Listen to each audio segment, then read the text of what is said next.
નમસ્કાર મિત્રો, સ્વાગત છે નવી સફરમાં એક નવા વિડીયોમાં। મિત્રો આજે એવી જગ્યાએ આપણે જઈ રહ્યા છીએ કે જે જગ્યા ઉપર 1008 શિવલિંગ 1008 ફરીવાર 1008 શિવલિંગ બિરાજે છે।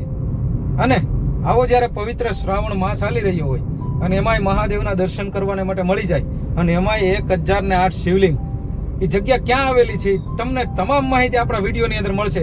તો બન્યા રહેજો વિડીયોની અંદર। વિડીયો બહુ મસ્ત બનવાનો છે અને હું કરાવું છું તમને મહાદેવના દર્શન।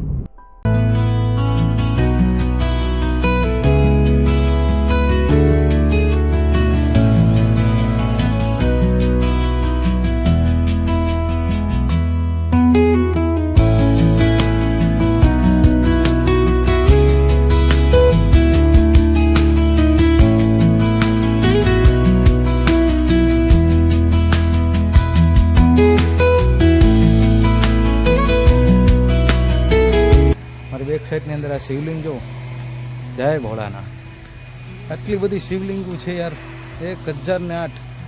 આમ જોવો તમે, આ બે બાજુ, આ બાજુ છે અને આ બાજુ છે, જ્યાં નજર કરો ત્યાં મહાદેવ જ મહાદેવ।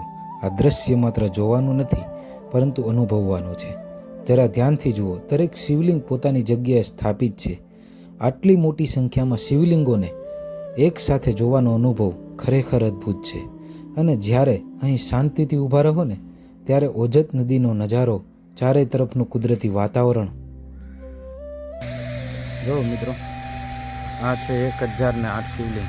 અહીંયા ખાસ તો સોમવારે તમે આવો તો એટલી બધી ભીડ હોય એની ન પૂછો વાત।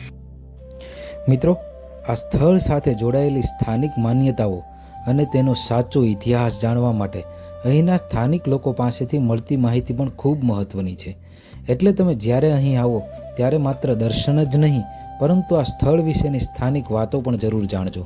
અને હવે જુઓ, એક તરફ મહાદેવ 1008 શિવલિંગ, બીજી તરફ નદી, કુદરતી અને ભક્તિનું આવું સુંદર સંગમ ખરેખર મનને શાંતિ આપે છે। દોસ્તો, આ શિવલિંગોના દર્શન કરતાં એક વાત ચોક્કસ અનુભવાય છે, મહાદેવની ભક્તિ સંખ્યા કરતાં ભાવ વધારે મહત્વનો છે। પણ જ્યારે 1008 શિવલિંગ એકસાથે સામે આવે ને ત્યારે દ્રશ્યની ભવ્યતા શબ્દોમાં વર્ણવી મુશ્કેલ બની જાય છે।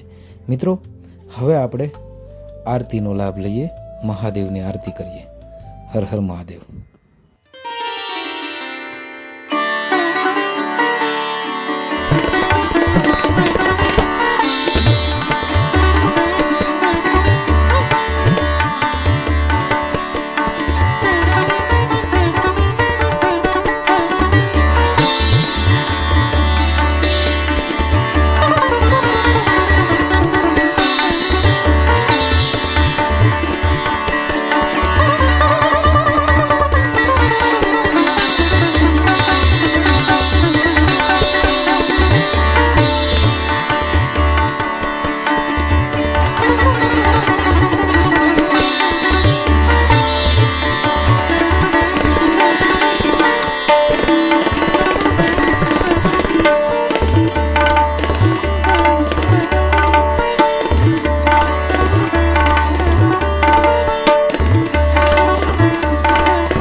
મિત્રો, આ હતી 1008 શિવલિંગ, જે ખંભાળિયા નજીક ઓજત નદીના કાંઠે આવેલું છે આ સ્થળ।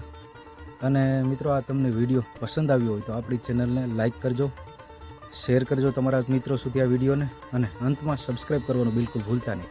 મળીએ છીએ એક નવા બીજા ધાર્મિક સ્થળ સાથે, નવા કંઈક ટ્રાવેલિંગ બ્લોગ સાથે। હર હર મહાદેવ।